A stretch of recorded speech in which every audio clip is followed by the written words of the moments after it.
నమస్తే, నేను Vamshi. Welcome to I news. Digital loans యాప్ల వేధింపులు, రికవరీ ఏజెంట్ల అరాచకాలతో రుణం తీసుకున్న వ్యక్తులు వరుసగా బలవంతపు మరణాలకు పాల్పడుతున్న వేళ Reserve Bank of India loan రికవరీపై కఠినమైన నిబంధనలను అమల్లోకి తెచ్చింది. ఈ నిబంధనలు వచ్చే ఏడాది జనవరి 1వ తారీఖు నుంచి అమల్లోకి రానున్నాయి. రుణగ్రహీతలకు రక్షణ కల్పించడంతో పాటు ఏజెంట్ల వేధింపులకు అడ్డుకట్ట వేసేందుకు ఆర్బీఐ రంగంలోకి దిగింది. దీంతో పాటు బ్యాంకుల్లో జవాబుదారీతనాన్ని పెంచేందుకు రుణ వసూళ్ల ప్రక్రియపై కఠినమైన నూతన మార్గదర్శకాలను జారీ చేసింది ఆర్బీఐ. రుణాల రికవరీ ప్రక్రియలో కస్టమర్ల వేధింపులను అరికట్టడానికి, నైతిక పద్ధతులను ప్రోత్సహించడానికి reserve Bank of India RBI కఠినమైన మార్గదర్శకాలను అమలు చేస్తోంది. ఈ కఠిన నిబంధనలు వచ్చే ఏడాది జనవరి 1 నుంచి అమలులోకి వస్తాయి. బ్యాంకులు, ఫైనాన్స్ కంపెనీలు, డిజిటల్ లోన్ యాప్లు ఈ రూల్స్ ఖచ్చితంగా పాటించాలి. ఒకవేళ రికవరీ ఏజెంట్లు తప్పు చేస్తే ఆయా ఆర్థిక సంస్థలపై ఆర్బీఐ కఠిన చర్యలు చేపడుతుంది. ఆర్బీఐ కొత్త నిబంధనల ప్రకారం బ్యాంకుల రికవరీ ఏజెంట్లు రుణగ్రహీతలకు ఉదయం 8 గంటల నుంచి సాయంత్రం 7 గంటల మధ్య మాత్రమే ఫోన్ చేయాలి లేదా కలవాలి. అపరిచిత నెంబర్ల నుండి పదే పదే ఫోన్లు చేస్తూ రుణగ్రహీతలను మానసిక క్షోభకు గురి చేయకూడదు. రుణగ్రహీత స్వయంగా కోరితే తప్ప ఇతర సమయాల్లో సంప్రదించకూడదని ఆర్బీఐ నిబంధన విధించింది. ఇకపై లోన్ రికవరీ ఏజెంట్లు రుణగ్రహీతలను సంప్రదించాలంటే వారి ఇళ్లకు, ఆఫీసులకు వెళ్లేందుకు వీలు లేదు. ఏజెంట్లు నేరుగా ఇంటికి వచ్చే ముందే కనీసం ఒకరోజు ముందుగా సమాచారం ఇచ్చి నోటీసు ఇచ్చిన తర్వాతే వెళ్లాలి. దీంతో పాటు బ్యాంకులు తమ ఏజెంట్ల వివరాలను ముందుగానే తెలియజేయాలి. ఏజెంట్లు తమ వద్ద ఐడి కార్డుతో పాటు బ్యాంకులు అధికారిక పత్రాన్ని తప్పనిసరిగా కలిగి ఉండాలి. రుణగ్రహీతలు కోరిన ప్రదేశానికే ఏజెంట్లు వెళ్లాలి.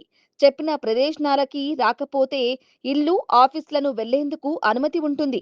లోన్ రికవరీ ఏజెంట్లు రుణగ్రహీతలను వేధించడం లేదా అనుచితంగా ప్రవర్తించడంపై ఆర్బీఐ నిషేధం విధించింది. లోన్ తీసుకున్న వారిని బెదిరించడం లేదా అసభ్య పదజాలం వాడడం, తరచూ కొత్త నంబర్ల నుంచి ఫోన్లు చేసి భయపెట్టడం ఇకపై చట్ట విరుద్ధం. లోన్ కట్టకపోతే పోలీసులు అరెస్టు చేస్తారని లేదా జైలుకు పంపుతామని బెదిరించకూడదు.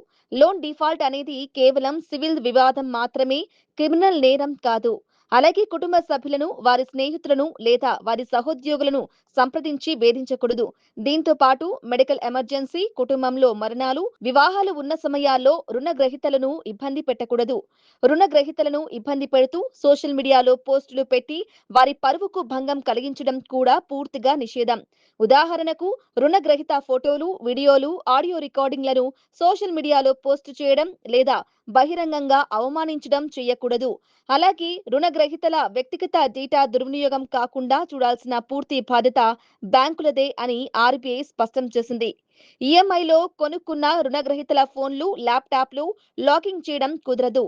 ఫోన్లు, ట్యాబుల కొనుగోలుకు తీసుకున్న ఈఎంఐ చెల్లించకపోతే బాకీ పడిన 30 రోజుల తర్వాత, పాక్షికంగా 60 రోజుల తర్వాతే పూర్తి స్థాయిలో లాక్ చేయడానికి బ్యాంకులకు అవకాశం ఉంటుంది. ఫోన్ లాక్ చేసినప్పటికీ ఇన్కమింగ్ కాల్స్, ఎస్ఎంఎస్లు, ఎమర్జెన్సీ మెసేజ్లతో పాటు ఉపాధికి అవసరమైన యాప్లు బంద్ చేయడం కుదరదు. ఉదాహరణకు క్యాబ్ డ్రైవర్లు, డెలివరీ బాయ్స్ వంటి వారి ఉపాధికి అడ్డంకి కలిగే విధంగా ఎటువంటి చర్యలు చేపట్టకూడదు.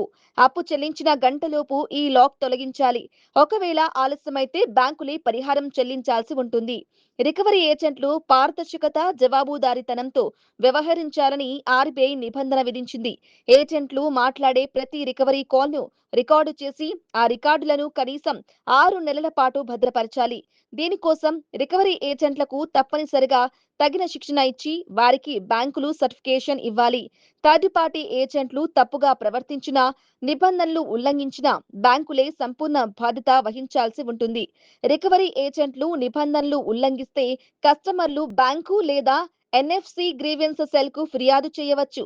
ఒకవేళ బ్యాంకు 30 రోజుల్లోగా స్పందించకపోయినా లేదా వారి సమాధానం సంతృప్తికరంగా లేని పక్షంలో ఆర్బీఐ అంబుడ్స్మెన్ కు ఫిర్యాదు చేసే అవకాశం కస్టమర్లకు ఉంటుంది.